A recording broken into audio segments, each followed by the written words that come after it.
Students, in the previous classes we have discussed about the acids and bases. Alright. After that we will discuss about the indicators. There are three types of indicator. First is HO indicator, second one is synthetic indicator, and third one is olfactory indicators. Alright.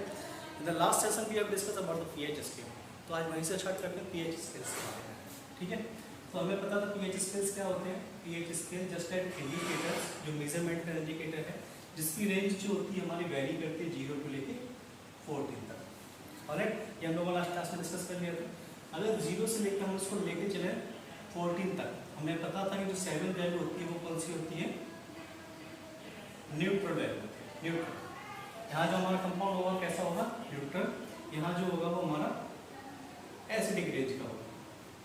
ये जो range होगी acidic होगी और ये जो range होगी हमारी basic range होगी. मतलब अगर कंपाउंड के अंदर pH वैल्यू हमारी 7 से मोर है, मोर देन 7 है तो हमारा बेसिक के अंदर कंसीडर किया जाएगा. अगर 7 से लेस है हमारा तो एसिडिक के अंदर कंपेयर किया जाएगा. और जिसकी 7 आती है वो हमारी न्यूट्रल है. ये हम लास्ट क्लास में डिस्कस कर चुके हैं. अब यहाँ पे बात होती है अगर pH से कम है, मतलब 6 है, 5 है या 4 है, तो 5 और 6 के आसपास जो pH होती है वो हमारी लेस एसिडिक होते हैं. ठीक है, लेस एसिडिक या फिर वीक एसिडिक इसको माना जाता है. जिनकी वैल्यू 0 से लेकर 3 या 4 तक जाती है, 3 तक जो जाती है एसिडिक की, तो हमारे कंपेयर किए जाते हैं स्ट्रॉन्ग एसिड्स. ठीक है.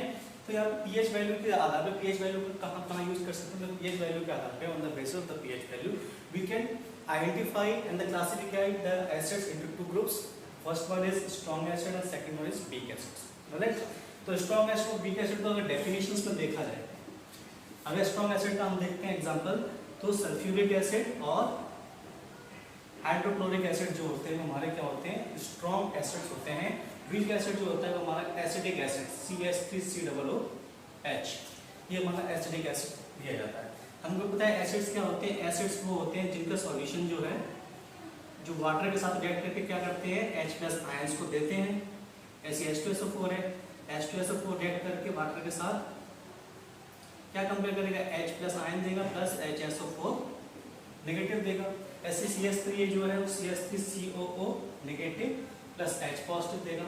अब यहाँ पर हमने दो क्लासिफिकेशन कर रखे हैं. क्लासिफिकेशन एक एसिडिक हमने कर रखा है वो स्ट्रॉन्ग एसिड और एक वीक एसिड का किया हुआ है.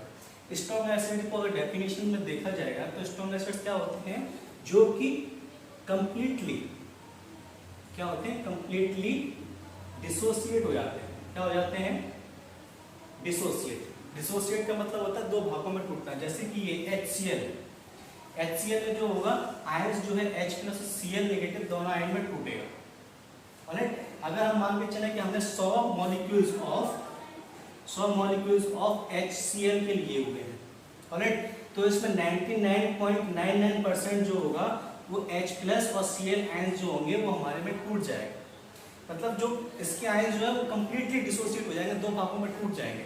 तो जब ज़्यादा मोस्ट ऑफ आयंस जो होते हैं कंप्लीटली डिसोसिएट हो जाते हैं, टूट जाते हैं, H+ आयंस देने की कैपेबिलिटी ज़्यादा होती है, तो उसको हम लेते चलते हैं स्ट्रॉन्ग एसिड्स में. ऑलराइट. और इसकी pH जो होती है वो वेरी करती है 0 की नीड्स, है ना. 0 के करीब आने की हो सकती है, 1 हो सकती है, 2 हो सकती है. उसके बाद हम बात करते हैं वीक एसिड्स की. वीक एसिड जो होते हैं वो हमारे कैसे होते हैं, पार्शियली डिसोसिएट होते हैं. पार्शियली डिसोसिएट का मतलब यहाँ पे क्या है, पार्शियली डिसोसिएट का मतलब ये है कि जो CH3 की जो H+ आयंस हैं, अगर मान लिया 100 मॉलिक्यूल्स हमने किसके लिए, एसिटिक एसिड के लिए CH3COH के, तो इसमें से जो डिसोसिएट होगा वो 60 मॉलिक्यूल्स होंगे. सिर्फ 100 आपके मॉलिक्यूल्स डिसोसिएट नहीं होंगे. सिर्फ जो H+ आयन देने की कैपेबिलिटी होगी, H+ आयंस देने की कैपेबिलिटी होगी वो लेस होगी. तो सारे आयन से कंप्लीटली डिसोसिएट नहीं होंगे. इसलिए इस चीज को हम वीक एसिड के अंतर्गत लेते हैं. समझ में आ गया. वीक एसिड वो वीक स्ट्रॉन्ग एसिड्स क्या होते हैं. सेम इसी प्रकार से हमारा वीक एसिड और वीक बेस और स्ट्रॉन्ग बेस का कॉन्सेप्ट है. इसमें क्या है कि जो कंप्लीटली हमारे डिसोसिएट हो जाएंगे, OH आयंस जो देंगे, है ना, जो OH आयंस देंगे वो ज्यादा हमारे कंसीडर होंगे. तो इसका जो स्ट्रॉन्ग बेस होगा, स्ट्रॉन्ग बेस के एग्जांपल्स हैं हमारे NaOH, सोडियम हाइड्रोक्साइड और पोटेशियम हाइड्रोक्साइड. और वीक बेस का हमारे एग्जांपल है MgOH का होल ट्वाइस, मैग्नीशियम डाइहाइड्रोक्साइड। तो ये पीएच स्केल का और बेसिस के बारे में बात करें तो पीएच स्केल क्या है, 0 से लेकर 14 तक का है, वैरी करता है 0 से लेकर 14 तक। 0 से 7 तक जो होगा वो एसिडिक है, 7 जो न्यूट्रल है, 7 से लेकर ऊपर तक जाने पर हमारा क्या हो जाता है, बेसिक हो जाता है। 7 से लेकर 8 या 9 तक है तो हमारा वीक बेस के रूप में लिया जाएगा। अगर 14 के करीब पहुंचेगा तो हमारा पहुंचेगा स्ट्रॉन्ग एसिड। ऐसे 0 के करीब रहेगा तो हमारा हो जाएगा स्ट्रॉन्ग एसिड, और जब ऊपर 6 या 7 के आसपास जाएगा तो उसकी वैल्यू हो जाएगी वीक एसिड के अंदर स्ट्रॉन्ग लेंगे। Alright, now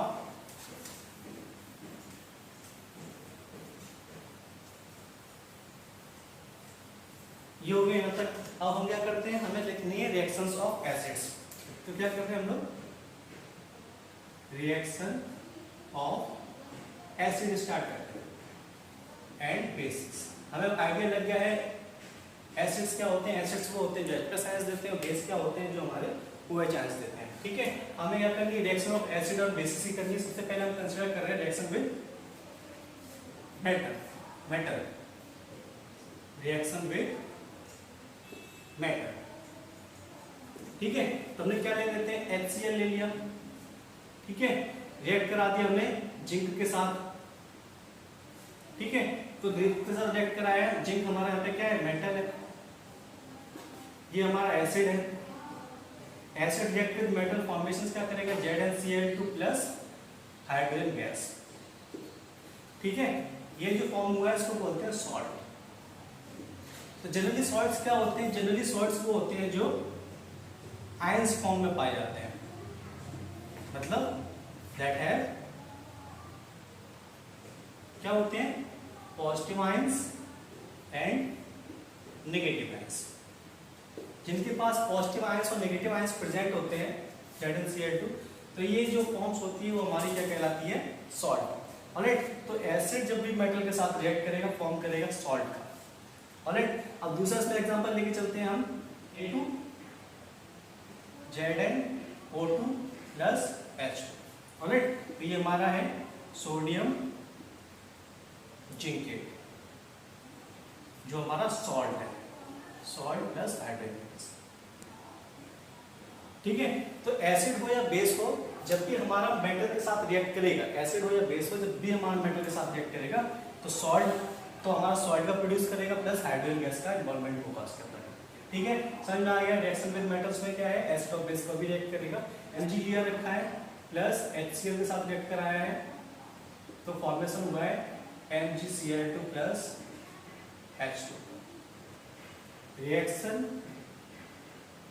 with carbonate and bicarbonate.